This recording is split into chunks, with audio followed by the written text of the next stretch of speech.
Magandang araw sa iyo at salamat sa pagsama mo sa amin ngayon. Okay, so pinadala mo sa amin tong koleksyon ng mga teksto, puro sipi mula sa Biblia. Na?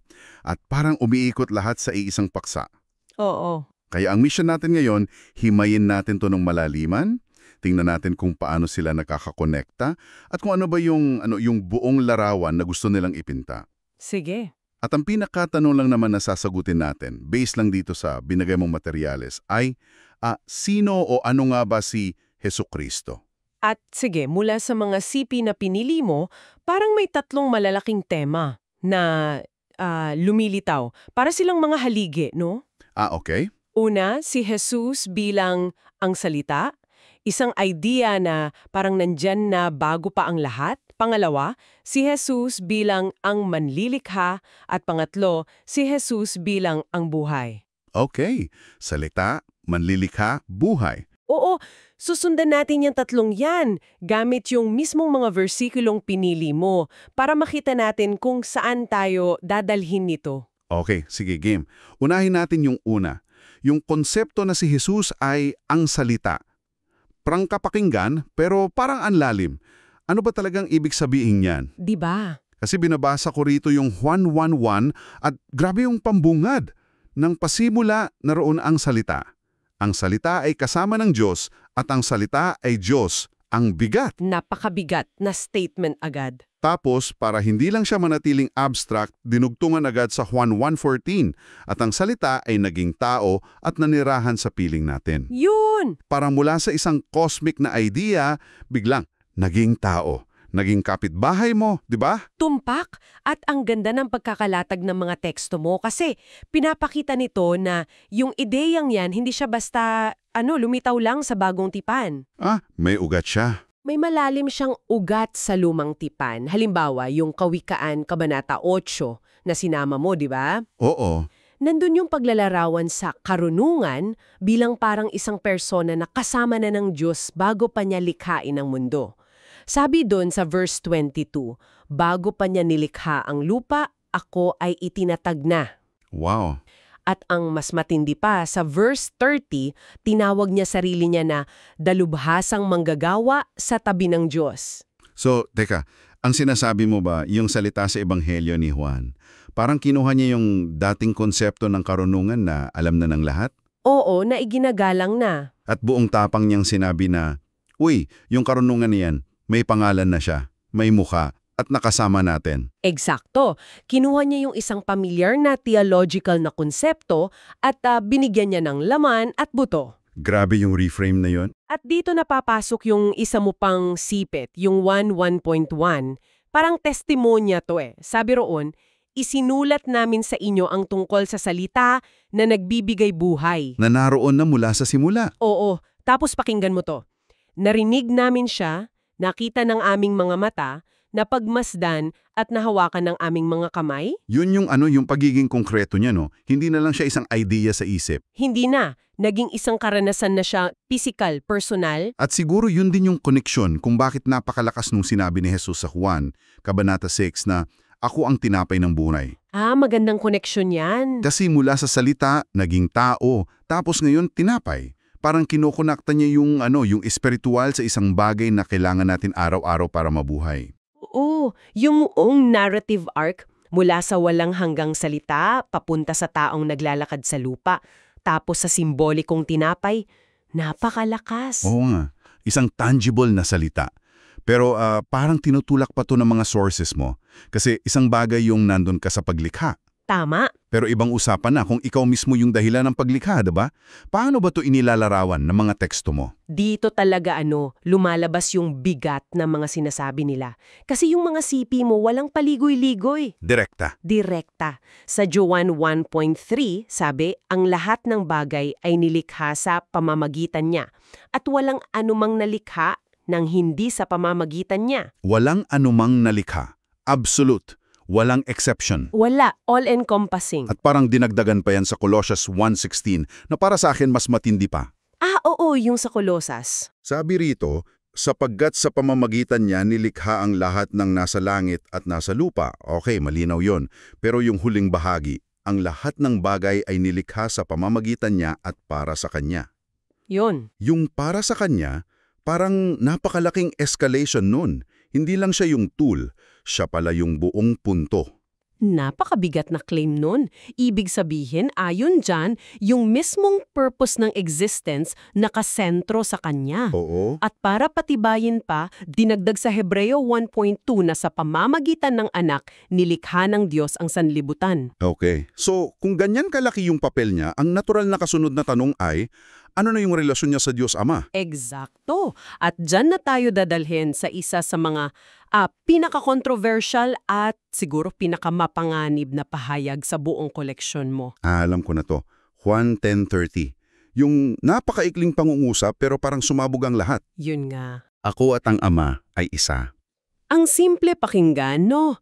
Pero yung epekto sa mga nakarinig. Grabe. Oo, kailangan nating isipin yung konteksto. Hindi ito isang klase lang. Tense yung sitwasyon.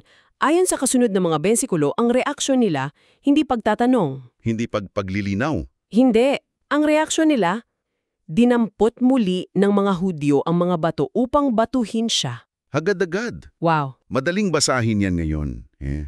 Pero kung nandun ka, yung bigat ng eksena na yon, di ito teolohiya para sa kanila. Hindi. Ito ay isang tao na gumagawa ng isang pahayag na sobrang laki.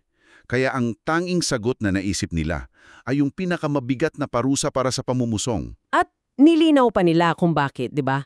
Nung tinanong sila, bakit niyo ako babatuhin? Ang sagot nila, Hindi dahil sa mabuting gawa, kundi dahil sa pamumusong, sapagkat nagpapanggap kang Diyos bagamat tao ka lamang. so para sa kanila, klaro, inaangkin niya ang pagka-Diyos. Malinaw na malinaw at umaayon to sa sinasabi sa Filipos 2:6 na si Jesus, bagamat nasa anyong Diyos, ay hindi itinuring na isang bagay na dapat panghawakan ang pagiging kapantay ng Diyos. Isang komplikadong relasyon, no? Sobra. Okay? At dito na yata papasok yung bahagi ng notes mo na nagiging napaka-abstract. Sa totoo lang medyo mind-bending na. Nakikita ko rito may mga Korean terms pa. Oo. Pakipaliwanag nga, bakit to ginamit sa sources mo at ano ang ibig sabihin nito? Sige, importante yan. Direktang galing to sa source material mo, kaya gagamitin natin para maging tapat tayo. Okay? Ayon sa tala mo, may konseptong tinatawag na ikalawang persona ng Diyos o sa Korean, Jew Hananim. Ikalawang persona ng Diyos. Sige. At ang nakakagulat na ideya dito, itong walang hanggang ikalawang persona, kusa raw siyang naging isang nilalang, sa Koreano pijumul, sa loob lang ng ating espasyo at panahon. Teka. Hatiin natin yan. So, isang walang hangganang persona pumasok sa isang may hangganang estado. Paano yun? Paano nangyari yun? Dito na nga nagiging mahirap i-visualize. Kasi ayon pa sa tala mo, mas malawak pa yung idea.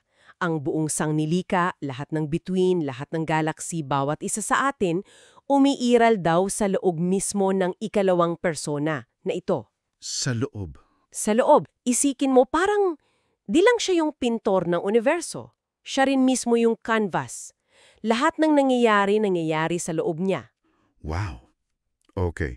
Parang panaginip na nangyayari sa isip ng nananaginip, ang buong universo ay nasa loob ng isang persona. Parang ganun. Kung ganyan ang premise, edi malino kung bakit sinasabi sa notes mo na kayang niyang lumikha o magwasak anumang oras. Kasi kung nasa loob ka lang niya, para ka lang isang ideya na kaya niyang isipin o burahin. Iyan mismo yung lohika na pinipresenta. At dito napapasok yung pangungusap sa dulo ng part na yon na talagang nakakagulat. Ano yon? Para sa ikaalawang persona ng Diyos, ang sangnilikha ay parang wala lang. Grabe, parang wala lang, ang sakit pakinggan nun. Parang ang liit-liit ng tingin sa atin, nakakainsulto pa nga, di ba? Oo, maiintindihan kong yan yung unang reaksyon. Pero sa konteksto ng argumento, hindi ito tungkol sa kawalan ng halaga. Ah, hindi. Hindi. Ito ay isang pahayag tungkol sa scale, sa laki. Okay. Paghahambing sa isang walang hanggan, walang simula at wakas na persona laban sa isang may hangganan at may simulang nilikha. Sa harap ng infinity, kahit anong finite number, halos zero na, di ba? Okay, gets ko na. Hindi tungkol sa value, kundi tungkol sa magnitude. Sige.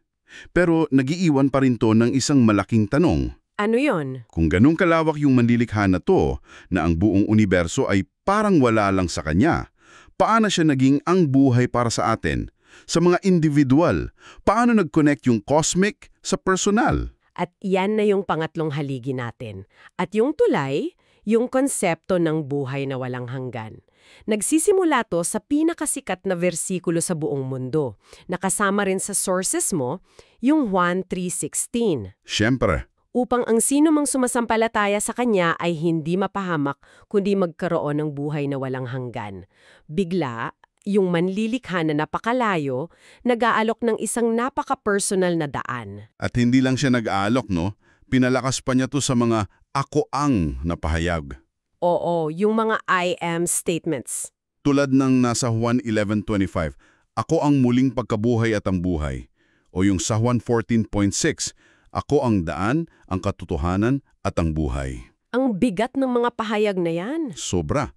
Kasi hindi niya sinabing, ituturo ko ang daan, kundi ako mismo ang daan. Hindi magbibigay ako ng buhay, kundi ako ang buhay. Eksakto. Ang pag-aangkin ay nasa pagkakachilanlan niya, hindi lang sa ginagawa niya. At dito na nagiging napakatindi at napaka-binary nung pahayag sa 1 Juan 5:12. Ano yun? Sabi roon, ang sinumang nasa kanya ang anak ay may buhay, ang sinumang wala sa kanya ang anak ng Diyos ay walang buhay. Wow. Ang absolute, walang gitnang lugar. Walang medyo may buhay. Ayon sa tekstong yan, yung buhay na walang hanggan, direktang nakatali sa relasyon mo sa anak. All or nothing.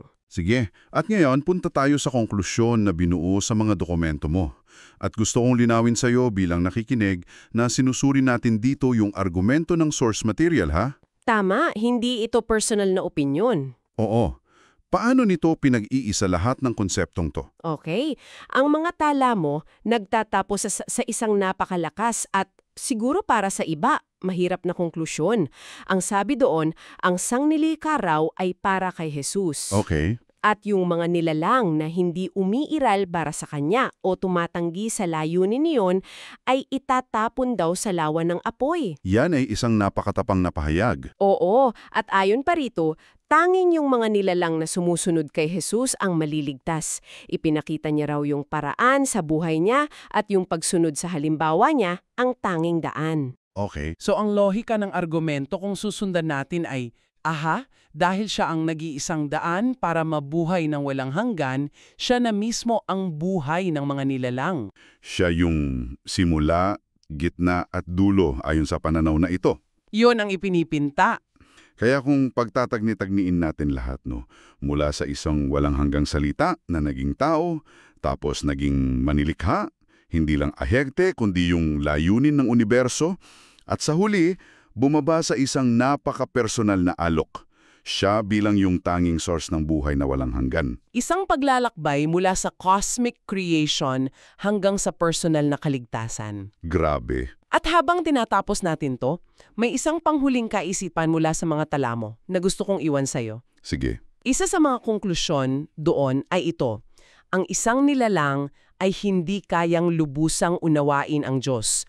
Malalaman lamang ng isang nilalang ang eksaktong ipinaalam sa kanya ng Diyos. Yan ay isang napaka-humbling na idea na kahit anong talino mo, may hangganan ka. Oo. At ang tanong na maiwan sa iyo ay ito.